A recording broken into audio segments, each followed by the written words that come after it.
पापा कम से कम चाय तो पी लो। अरे नहीं बेटा। भाभी 2000 रुपये चाहिए थे मेरे को। मैंने भैया से मांगे थे लेकिन उन्होंने बोला कि आपसे ले लूं।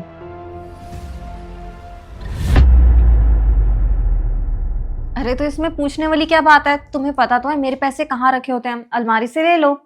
ठीक है मैं ले लूंगा।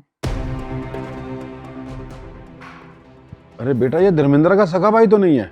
नहीं, सगा भाई नहीं है, बुआ का लड़का है, लेकिन इन दोनों में ना सगे भाई से भी ज्यादा प्यार है। तो बेटा इसका मतलब ये है कि दामाद जी इसको पैसे देते हैं खर्चे के लिए? हाँ, हमारे साथ रहता है पापा तो हमसे ही लेता है। मतलब दामाद जी इसका सारा खर्चा उठाते हैं? हाँ पापा। अरे बड़े पैसे हैं तुम लोगों के पास, तुम तो बड़े दयालु हो। क्यों, ऐसा भी क्या कर दिया हमने?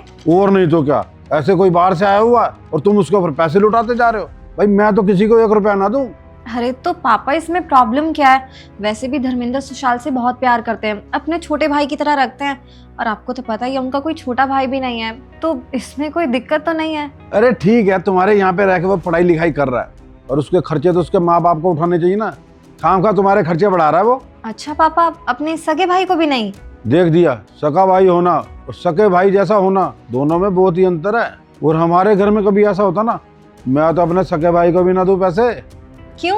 अरे बिल्कुल भी नहीं। और क्या, अब मेरे पैसे हैं, उनके ऊपर मेरा और मेरे घर वालों का हक होगा, मेरे भाई का तो नहीं। अब तू खुद सोचना, जो पैसे अभी तूने उसको दिए ये तू अपने ऊपर भी तो खर्च कर सकती थी। अरे कुछ शॉपिंग कर लेती, कुछ सामान खरीद लेती, कुछ खा पी लेती।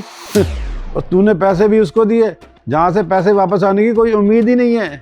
अपने पति को समझा और उसे बोल दे ऐसे पैसे लौटाना बंद करे।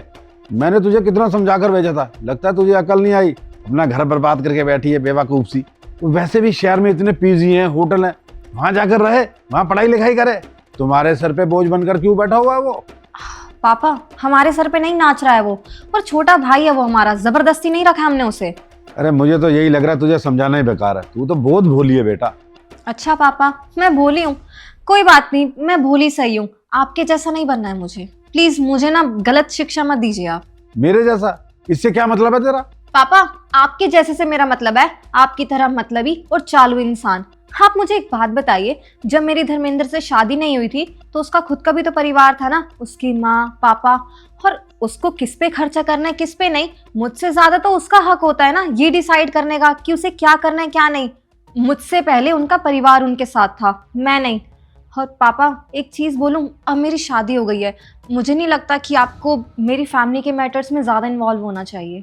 धर्मेंद्र मेरी सारी ख्वाहिशों को पूरा करते हैं, मुझे जो चाहिए होता है वो ला कर देते हैं, उसके बाद वो अपने पैसे किसी को भी दे, कहीं पर भी खर्च करे, मुझे उससे कोई मतलब नहीं है। और पापा वो इतने मैच्योर हैं कि उन्हें पता है कि उन्हें अपना पैसा किसको देना और किसको नहीं। खैर ये सब छोड़ो पापा, आपके दिमाग में ये सब चीज़ें नहीं होती होंगी, क्योंकि आपको तो बस यही रहता है कि मैं और मेरा पैसा, कुछ भी नहीं। आप बुरा मत मानिएगा, अगर आपको इसी तरह मुझे भड़काना है मेरे परिवार के खिलाफ तो आपको मेरे घर आने की कोई ज़रूरत नहीं है, आप जा सकते हैं यहाँ से। अरे बेटा मैं तो तुझे समझा रहा था, पर मुझे लगता है तू समझने वाली नहीं है। जब तेरा घर बर्बाद हो जाए ना तो मेरे पास मत ना आइयो, मैं तुझे अपने घर में नहीं आने दूंगा। अब मैं जा रहा हूँ।